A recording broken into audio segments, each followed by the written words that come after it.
Bird Wyverns are generally a pitiful lot. They really haven't had good representative throughout the series, a real spokesperson who could show how deadly or threatening the classification could be. Even now, a lot of them are either low-level fodder or your training monsters. Look at Macau, Velocidrome, Kutku, Izuchi, and so on. That is, with one amazing exception. Garuga. What once was a fairly meek classification got its entry into the heavyweight league. Young Garuga did not mess around and was an incredibly deadly opponent, easily pulling its weight alongside Rathalos and Diablos as dangerous monsters. Triple fireballs, speed to rival the most seasoned crack veterans, and a lethal double backflip attack. Of course, as the generations went on, we had more birds show up in their own deadly way. Kurapeko summoning a Deviljho, Malfestio with its own tricks, but we never really got a scary fight. Or if anything, we could really do with another one. You know how Leviathans have Abyssal Lagiacrus or bugs have Atal Ka? We're kinda overdue for a bird wyvern that could split your skull, aren't we?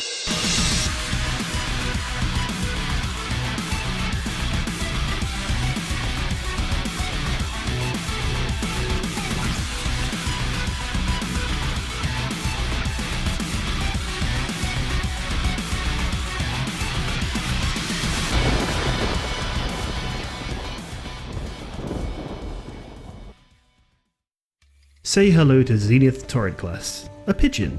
This little avian buddy here is going to be the next Zenith we take a look at, and he's brilliant. Toridcless was a Frontier original introduced in the late G9 update and was exactly what the Bird Wyvern lot needed. A genuine threat and a pretty brilliant design.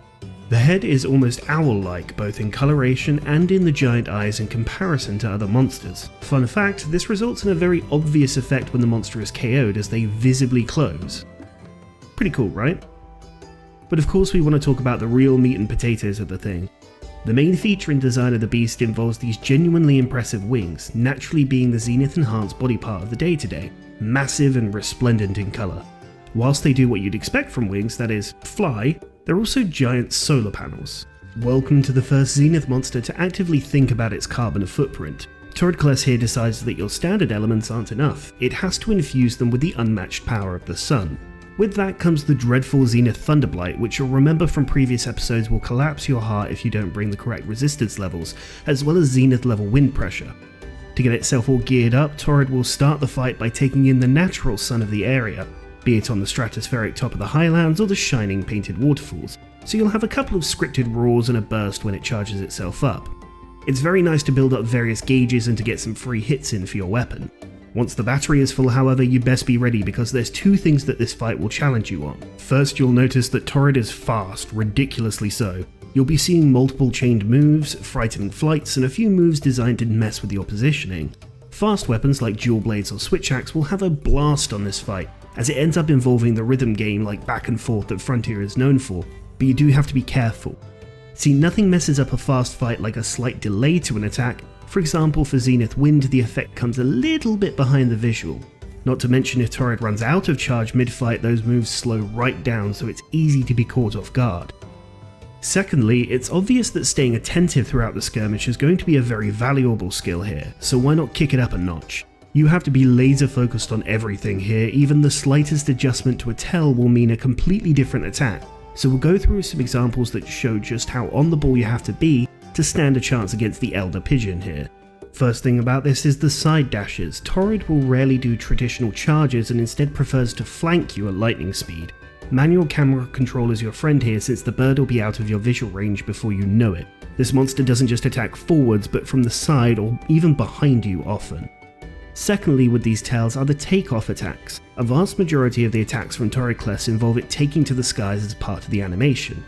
Understanding the different animations and being able to react to the resultant attack is necessary to avoid being thrown around like a Bethesda character in a cutscene. If Zenith Torid spins, it's going to release quills in a circle around it, forming an electrified fence. If you get hit by the Zenith wind pressure, you'll be thrown back into this perimeter for a billion separate hits of lightning, and due to the nature of Zenith Thunderblight, of course, this is a one-shot if you aren't packing the right resistance, as this will just turn your arteries to paste within the first two hits. That isn't the entire attack, of course, why would it be? You want an easy time when you go toe-to-toe with the voltage pigeon? Give me a break. What'll happen next is Torid will thunder back down, so even if you avoid getting thrown into the lightning field, you've got a big slam to roll. The next tell is where the bird flies straight up rather gracefully and leaves a blue shadow behind. This is another slam back down with a few twists. To begin with, the slam itself will shoot out lingering thunderbursts that add another hitbox to contend with to your response, and then a large AoE burst is to follow. Make sure you aren't overcommitting between these gaps, as Toridcless can smell greed and will punish you for it. The final takeoff is where the wings will be flapped rapidly before it takes off. In this attack, Torid hovers and will shoot wing spines at you twice before landing slowly. Don't be fooled by the speed of the landing, however, as it'll still be accompanied by a large explosion, not to mention that the leftover feathers will connect to each other to zap you like the electrical fence we encountered before. With that out of the way, there's two more things on the ground that we have to look at. You'll be seeing a lot of these stomps throughout the battle, and the amount of times the bird dances is going to be pretty much randomized. The stomps will end with a wing burst that has a slight delay to it, so as long as you prepare for this adjustment, you're free to swing away after you see this move, as there won't be another stomp to come. Finally is the big one, the sunbeam. Toridcless is a solar panel and will very happily throw all that energy out in one great big fuck off burst. If the wings go up and it stands still for a bit, watch out. As Toridcless lurches forward, not only will it fire a giant beam right in front of it, but it'll flash with light, and much like Gypceros, it will stun you. So you're still in danger if you're at its sides. The beam itself can be rolled through normally as it's pushed to either the left or the right, but for the love of God, do not guard this. It's not one hit you can shrug off, it's a scientifically validated 10 trillion tiny little hits that shit your health down to nothing. Either get out of the way or get ready to roll. That's the rundown of the basic level. See what I mean by this being a boss level bird? We're only just getting started, onto G rank 400 where we get to play around in the gorgeous painted waterfalls map. We don't really see a new attack here per se. What happens instead is an animation you've seen already before gets a new follow-up. The side dash that Torid uses to flank you that we mentioned before will now have instant chained attacks tacked onto him. Whether it's a scattering of wing spines, an AoE burst, or even just diving right into the sunbeam itself, you've now got to be even more plainly aware of what the pigeon is doing when it jumps to the side. At G rank 600 we've got no additional moves or combos, so let me show off this gear. Look at how amazing this armor looks, waist wings, blue sashes, it's so elegant. A good buddy of mine and one of the guys who got me to pay for the Frontier subscription originally, Sepharand, ran a nice mix of Toridcless armor on his Huntress and damn it looks good. These weapons are works of art too. Just gorgeous. At G rank 800 we're back at the top of the Highlands, throwing down with the big bad bird one last time. All we see at this point, aside from a cataclysmic health pool and damage increase, is one new attack, where the Zenith will fly backwards and slam down on you. It's incredibly well telegraphed and quite easy to dodge. I mean, check this out, I'm just walking? Not sure if that's a really tiny hitbox or if something messed up, but regardless, you should be able to avoid this.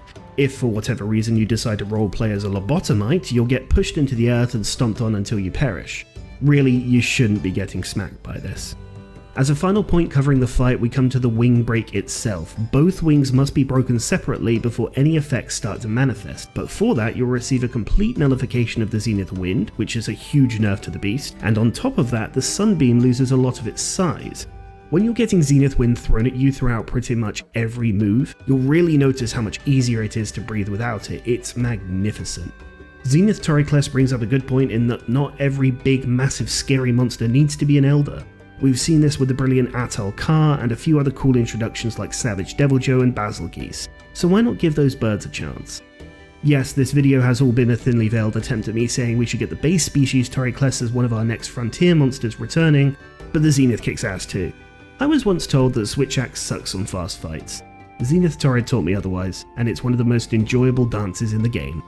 Hope you enjoyed this report. Cera out.